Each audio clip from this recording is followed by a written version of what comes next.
Okay, so we got a trade out of nowhere. The Lakers traded Talen Horton-Tucker, Stanley Johnson, and that's it. No draft picks for Patrick Beverley.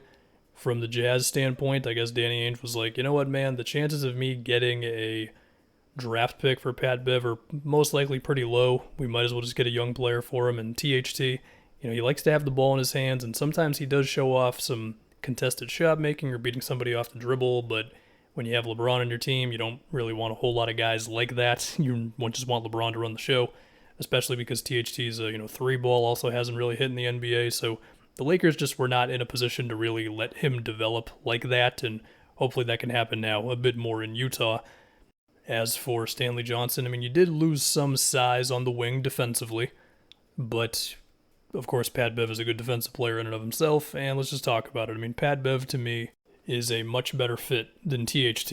For one, he's a much better three-point shooter. Yeah, he was a little worse from three this previous season, but for his career, he's basically at 38% at about 4 to 5 attempts a game. Pat Bev is usually going to take it pretty much only when he's open, but that's fine. If he's going to make him at a decent enough clip, good. And of course, LeBron and AD can collapse the defense as they do. So that makes sense. Pat Bev is also, there's been a little bit of a debate, is he truly like that defender because, the whole Westbrook running around thing. I think Pat Bev's good on defense. He's also one of the best rebounding guards, and that never hurts. Of course, he's also got that infectious energy, which the Lakers desperately could have used this previous season as you were watching some of the games where it was just like, man, this is kind of miserable right now. And besides the shooting, look, he's a good enough ball handler to where you can run some actions for him. Of course, it's still going to be the LeBron show, as it should be. But Pat Bev is also good enough to where, let's say LeBron collapses the defense, he kicks it out to Pat Bev, you get a closeout, Pat Bev can pump fake, get a couple dribbles in, and then make the next play. He's been a pretty efficient passer throughout his career as well. He's got nearly 3 times the amount of assists as he does turnovers in his career. And defensively, hey man, look, if AD can get back to being Defensive Player of the Year candidate AD, and yeah, I get it. It's always if he's healthy with him, I know. But if he can, him and Pat Bev, that could be the beginning of, pretty awesome defense. And I still think Damian Jones can be a good piece defensively for him as well. Now, we do need to talk about Westbrook and Pat Bev. Could there be some bad blood there? I suppose it's possible. There has been a decent amount of time removed since Pat Bev went for that steal in the playoffs, and then Westbrook had that injury that had him out for the rest of the thing. We'll see there. Of course, there's the chance that Westbrook is not on the team, and you're looking, of course, at the potential Pacers trade of Buddy Hield and Miles Turner for Westbrook's contract, the 2 firsts, and the Pacers buyout Westbrook. We've all seen it at this point.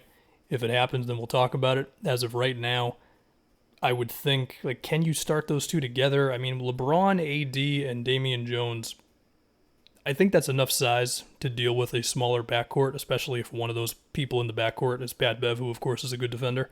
Although there was a report recently that said they're thinking about Austin Reeves starting next year, so maybe that is the answer to the starting lineup. I don't know. For what it's worth, I think offensively Pat Bev could play off of Westbrook pretty okay.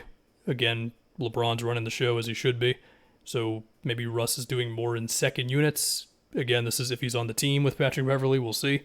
But I think that can work, those two playing together against bench lineups, definitely. And some contract stuff for you. So Talen Horton-Tucker has a 1+1 deal because he has a player option after this upcoming season, whereas Pat Bev just has 1 year on his contract, which means that after this season, only LeBron and AD will be under contract for the Lakers as of right now. If they end up doing that Pacers trade, then Buddy Hield has 2 years, Miles Turner's on a 1 year. So for what all that means, I don't know, but I figure it's worth mentioning. But yeah, to sum it all up again, man, I think they got better.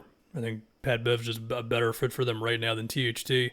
Stanley Johnson, you did lose something there with the size on the wing defensively, but Pat Bev's also better offensively than Stanley Johnson is. And yeah, I do want to touch on the Chet Holmgren thing just real quick. It's not good.